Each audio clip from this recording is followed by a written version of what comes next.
Black Ops 7 has been out for a few days now. Usually this is the time of year when the gaming world feels the most alive. Usually this is when my friends list is full, the lobbies are packed, and everyone is talking about the new maps and the new weapons. But this time, it feels different. The mood has shifted. The silence is loud. We are watching the sentiment around this game go from hopeful to largely negative in record time.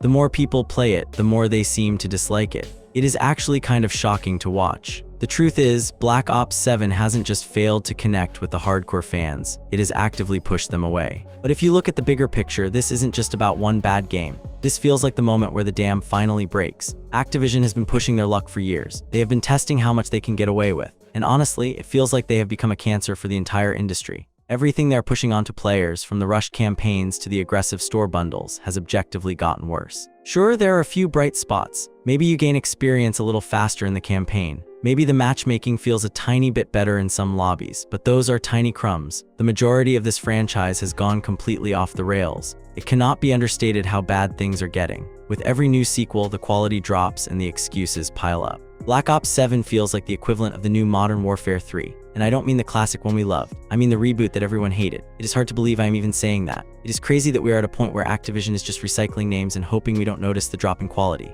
Black Ops used to mean something. It used to be the cool, edgy brother to Modern Warfare. Now, it feels like just another product on a conveyor belt. Let's talk about the campaign. This is usually the part of the game that sells me. I want a cool, spy thriller story. I want to feel like a soldier behind enemy lines. But this campaign, it is a total mess. I am almost done beating it myself. I think I have maybe 2 missions left, but I have to admit, I stopped playing last night. I actually turned it off to go play Marvel Rivals instead. I just couldn't take it anymore.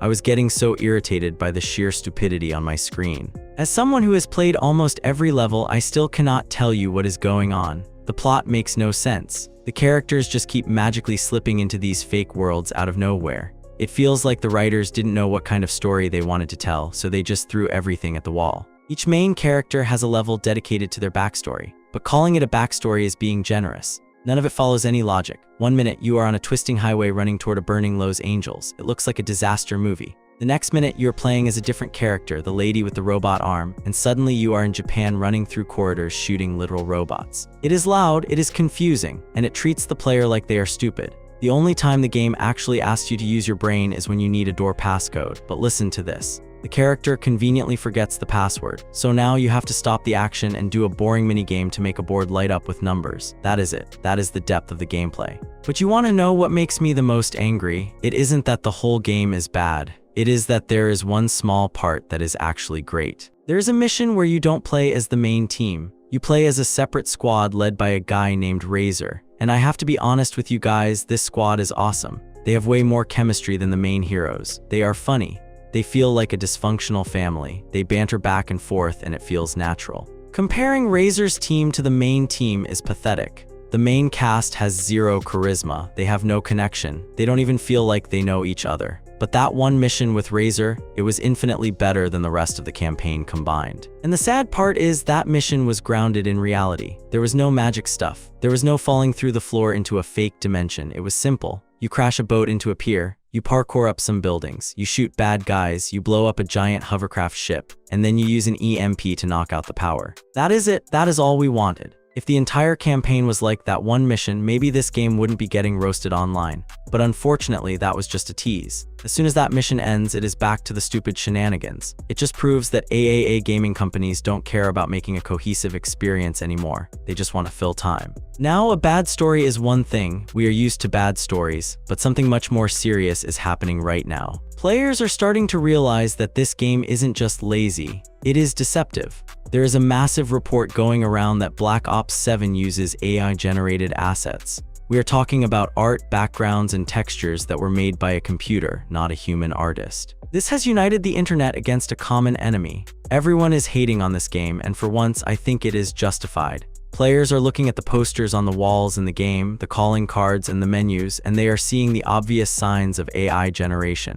It looks soulless. It looks cheap. And here is where it gets crazy. Players are actively showing online that they are getting full refunds for Black Ops 7 on Steam.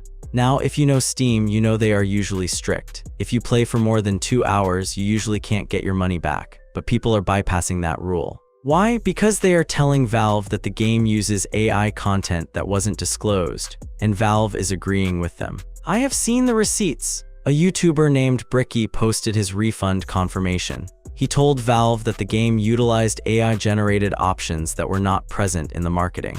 Valve looked at it, agreed, and gave him his money back. And he isn't the only one. I am seeing user after user confirm this. One person said this is the first game they have ever refunded in their entire life. Another person bought the expensive Vault Edition and still refunded it immediately. It just keeps going. The community page is littered with people showing proof that they got their money back. They feel like Activision lied to them. And honestly, I might do the same thing once I finish this terrible campaign.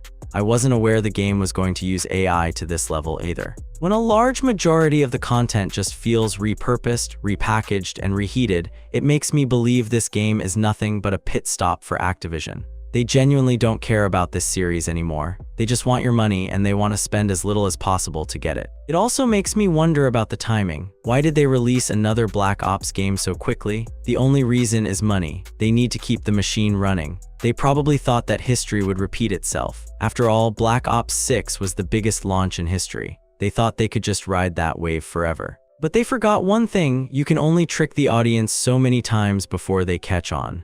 Black Ops 6 did well because it had time to breathe. Black Ops 7 feels like a desperate attempt to meet a deadline. So the game is bad and people are refunding it, but how bad are the numbers really? If you asked Activision a few months ago, they would have told you that Call of Duty is too big to fail. There were reports back in August where executives said they weren't scared of the competition. They thought people would buy the slop no matter what. Well, reality just hit them in the face. We have the numbers from Steam and they are bleak. We are comparing Black Ops 7 to two other games, Battlefield 6 and a smaller game called Arc Raiders. Battlefield 6 is doing great. It is holding steady with high numbers, somewhere in the high 200,000s for concurrent players. But the real shocker is Arc Raiders. As of this video, Arc Raiders has over 300,000 people playing it right now. And Black Ops 7, the biggest franchise in the world, it debuted at just 86,000 players on Steam. Read that again, 86,000. That is terrible for Call of Duty. Sure, maybe the weekend will boost those numbers a little bit, but the fact that a massive launch like this can't even crack 100,000 players on Steam is a disaster. Think about what this means. Arc Raiders, a game made by a much smaller studio, is beating Call of Duty during its launch week. Did Arc Raiders seriously just beat Activision? Yes, it happened. It is wild to witness. We are seeing the fall of Call of Duty, at least on PC. PC players have clearly chosen their side. They are looking at the quality of Battlefield and the freshness of Arc Raiders, and they are saying no thanks to the recycled content in Black Ops 7. Of course, on console, it is a slightly different story. PlayStation reports say Black Ops 7 is still the highest-selling game there. That isn't surprising.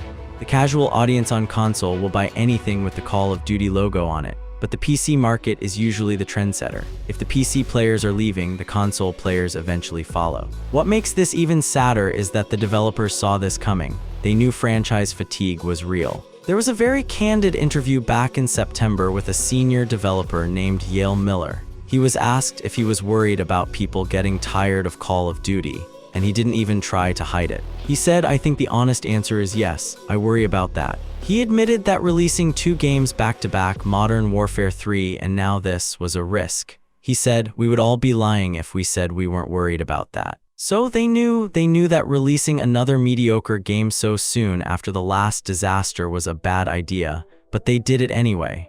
Why? Because the executives needed to show a profit for this quarter. It feels like they are treating this game as a filler episode. They just need something to bridge the gap until the next real game comes out. But how long can they keep doing this? You can't just release a filler game for $70 every year. Eventually, people stop coming back. I also want to point out some serious hypocrisy I noticed online. We need to talk about the gaming journalists. Let's look at Eurogamer. When Arc Raiders came out, Eurogamer gave it a harsh review. They gave it a 2 out of 5. Their main reason, they said the game used generative AI voice lines. They took a moral stand against it. Okay, fine, that is a fair point to make. But then they reviewed the Black Ops 7 campaign, a game that also has AI controversies, a game that is objectively broken. And what did they give it? A 3 out of 5. This immediately made everyone angry. It looks like bias. It looks like they are scared to criticize Call of Duty too harshly because they need the ad revenue. It feels like Eurogamer has a double standard.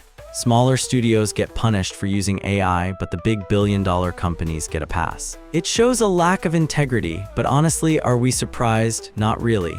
Gaming journalism has been shady for a long time, but it is still worth pointing out.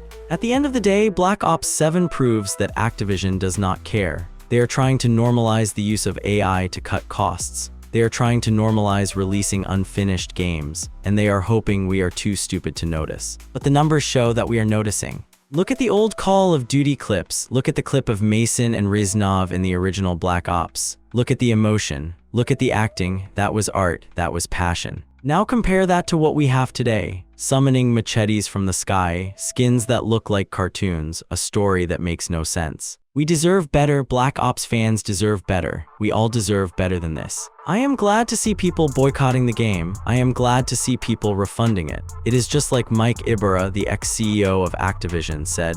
He said we can only make these franchises better by speaking our minds. Well, PC players are speaking their minds. Call of Duty is getting crushed by the competition. And if you ask me, that is a good thing. It means that for the first time in years, Call of Duty has real competition again. It means they can't just phone it in anymore. If smaller games like Arc Raiders can capture our hearts, then Activision needs to wake up. Arc Raiders is beating Black Ops 7 on Steam. Let that sink in one last time. Times are changing. The king is falling, and honestly, it is about time. Let me know what you think in the comments. Did you refund the game? Are you playing Arc Raiders instead? I want to hear from you. Thanks for watching, and I will see you in the next one.